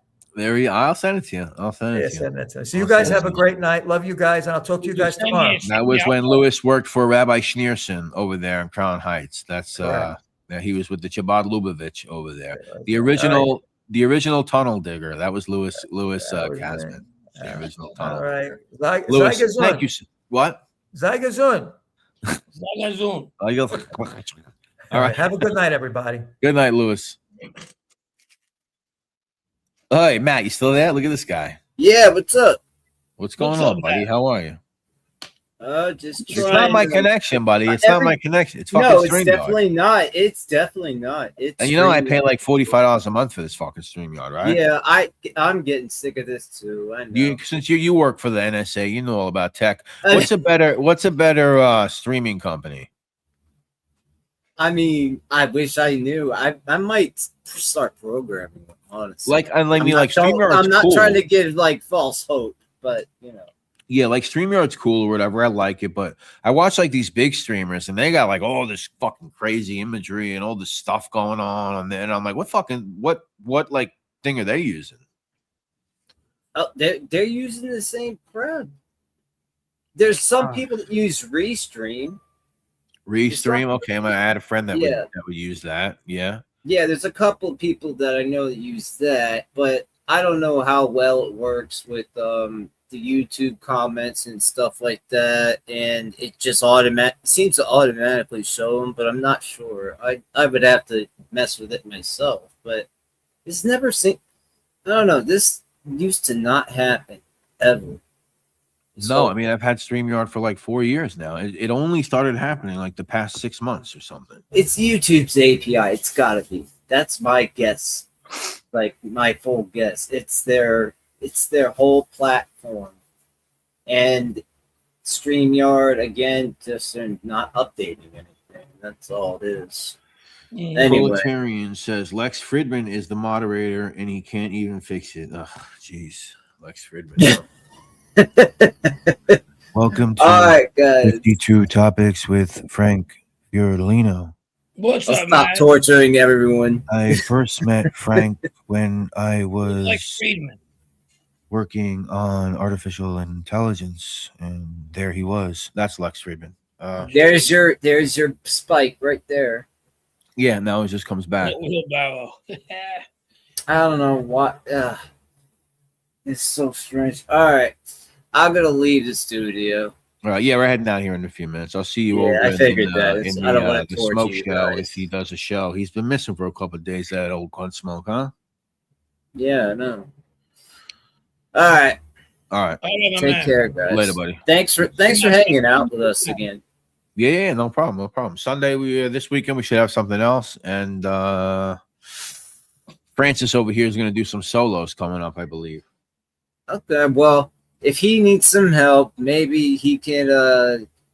Maybe somebody can contact me if he needs any help. I'll give If fucking he Matt. ain't gonna be here, I'll give Matt access to the studio, and he'll be putting. That's what I mean. He'll be putting Sammy clips every fucking 2 seconds. well, Sammy. thank you for going No, I will. I'll give it to you and Roro. I will actually. I will. All right. What's That'll that? You work. guys can hang out behind the scenes and fuck around, throw Sammy clips up. Yeah. I mean, you know my email, you know my Yeah, number. let's rock it. Let's rock it. All right. Cool. All right. cool. Leaving All now, right, man. guys. Take care. All right, guys. Have a good night. Later, buddy. Thank you. Thanks for trying. All right, ladies and gentlemen, that was a fun show. Some of it I didn't like, but hey, what are you gonna do? How do you screw? I don't know. I don't know anything about. I don't talk about other channels like All right. Forget about it. Let's American go. Made Guy. Like to me, I don't know. I don't know the voice thing about him. I mean, I always thought he did interesting stuff. Whatever it is with Lewis, I don't fucking know, dude. I Let's have no go. idea. Good I night. like those Kevin Weeks conversations that he does. I think they're very interesting. So yeah, I got nothing against that guy. I don't know. Frank, I would deliver chicken galore at night to Grimaldi's. They'd Yeah. always send me back to the store with a big round bag full of baked Kaiser rolls. The best by far. Chicken galore. What was that? On Fresh Pond. Oh, really? Yeah, towards Myrtle. Couple blocks away from Myrtle. Yeah. Francisco the Bull Hornet. Thanks for hanging out, buddy. Happy Jack McKenna says Forza Azzurri tomorrow. Let's go. Forza Azzurri. Forza Italy. Forza Italia. Pam, pam, pam. You ready? Yeah. Play Northern Italy. Northern Ireland. Nino G. Vanelli says I saw Jackie Noah's a Papaya King on 3rd Avenue, Manhattan at least 3 times. Wow. Thank you, Roro. Appreciate you. Thank you, Lisa. Thank you, Mikey Lot. Frank, I'm hooked on your channel. Appreciate that, my man. Our channel, yes. All right, let's get a question from Albanian Ute. Albanian Ute says, thank you, Jersey Girl. Appreciate you. He says, Frankie of Italy don't qualify for 3 WC in a row. If they don't qualify? Oh, World Cup. Yeah, that'll be the Italy. Yeah. Nah, Roro. No, you do it. That's gonna be a very, very, very top one of the top topics this year, this summer. Yeah. Especially in North America. Yeah. All right, guys. Listen, we appreciate everybody hanging out. I don't want to go through the whole membership spiel. If you guys want to know what's up, please rewind to the beginning. It's literally the first thing we talk about. Yeah. So listen, we appreciate all of you. It was good to come back on. Mikey, have a good night. Mikey Lott, appreciate you, buddy. Joe Pastori, appreciate you. Ciao. Doug Ross, Francisco the Bullhorner, Roro G, Jersey Grill, Krista Sultan, Lisa Pizzatola, Laura Pizziola, Happy Jack McKenna, Charles Nicholas, Middle Village, Jeff A. Grande, the great Peter Smith, Proletarian Scumbag, Spatial Memory, Trim Master, everybody. Psycho Scott, thank you so much for the Cash App. Roro, thank you for the Cash App. Thank you to everybody that donated. Ricky Dickerson, thank you, buddy. Appreciate you. Rosemary, appreciate you. Brooklyn Day, appreciate you. Listen, everybody, we will see you soon. Look out this weekend, Frank. We're gonna have a really fucking action-packed episode for Ridgewood, right? This is kind of one I think that everyone has been waiting for. Yeah. Matter of fact, I gotta get on the horn with one of my sources in a little bit. So yeah, and as I said earlier in the show, listen, men don't wear pictures of other men on their t-shirts, and they don't use pictures of other men's faces on their avatar, okay? So everybody, you have a good night, and we will talk to you soon.